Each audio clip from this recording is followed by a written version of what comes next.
જય સ્વામિનારાયણ મિત્રો, આજે આપણે બનાવશું આલુ સેન્ડવિચ. તો તેના માટે મેં 4 બટેકા લીધા છે. તેના 2 ફાડા કરી નાખીશું અને પછી આપણે કુકરમાં થોડું પાણી લઈને તેને બાફવા મૂકી દઈશું. 4 થી 5 સીટી થાય ત્યાં સુધી આપણે બટેકાને બફાવા દઈશું. પછી બટેકા બફાઈ જાય એટલે આપણે તેની છાલ ઉતારી નાખીશું. તો આપણા બટેકા બફાઈ ગયા છે. હવે તેને 12 ડીશમાં કાઢી નાખીશું અને પછી તેની છાલ ઉખેડી નાખીશું. તો આપણા બધા બટેકાની છાલ ઉખેડાઈ ગઈ છે. હવે તે બટેકાને આપણે ચેપી નાખીશું. તો આપણા બટેકા ચેપાઈ ગયા છે. આ બાજુ મેં ડુંગળી, મરચાં, લીંબુ અને કોથમીર તૈયાર કર્યા છે અને એક તવામાં 2 પાવડા આપણે તેલ લઈશું. પછી તેમાં રાઈ, જીરું, હિંગ, મીઠો લીમડો નાખી અને તેનો આપણે વઘાર કરીશું.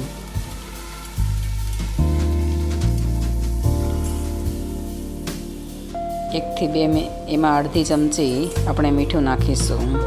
1 થી 2 મિનિટ સુધી આપણે ડુંગળી સતળાઈ જાય ત્યાં સુધી આપણે તેને ચડવા દઈશું.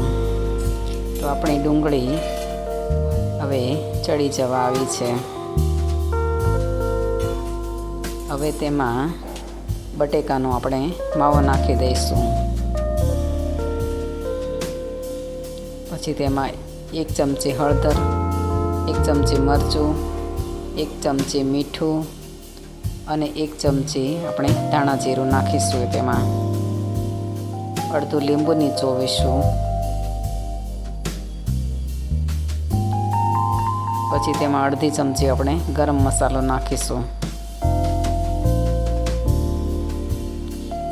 થોડા લીલા ધાણા નાખીશું આપણે એમાં.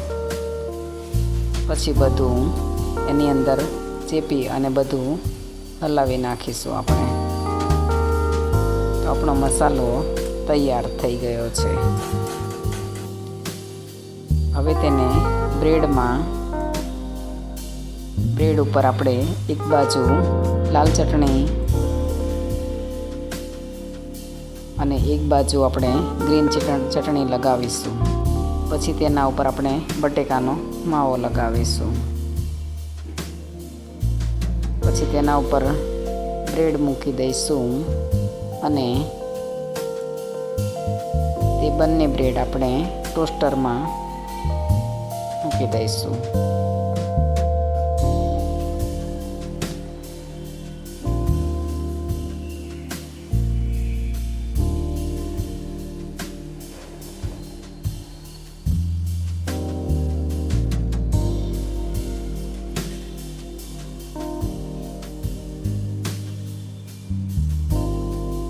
હવે આપણે ટોસ્ટરમાં થોડું માખણ લગાવીશું અને પછી આપણે તેના ઉપર આપણે બ્રેડ મૂકી દઈશું.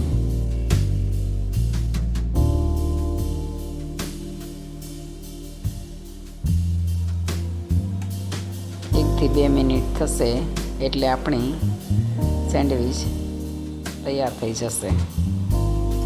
તો બંને બાજુ આપણી સેન્ડવિચ શેકાઈ ગઈ છે.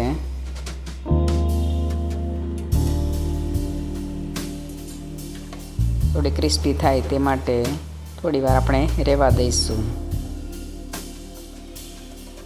તો આપણી સેન્ડવિચ તૈયાર થઈ ગઈ છે.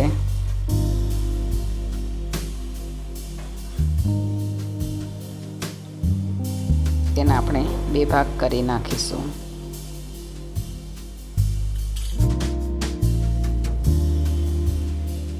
તો આપણી સેન્ડવિચ તૈયાર થઈ ગઈ છે.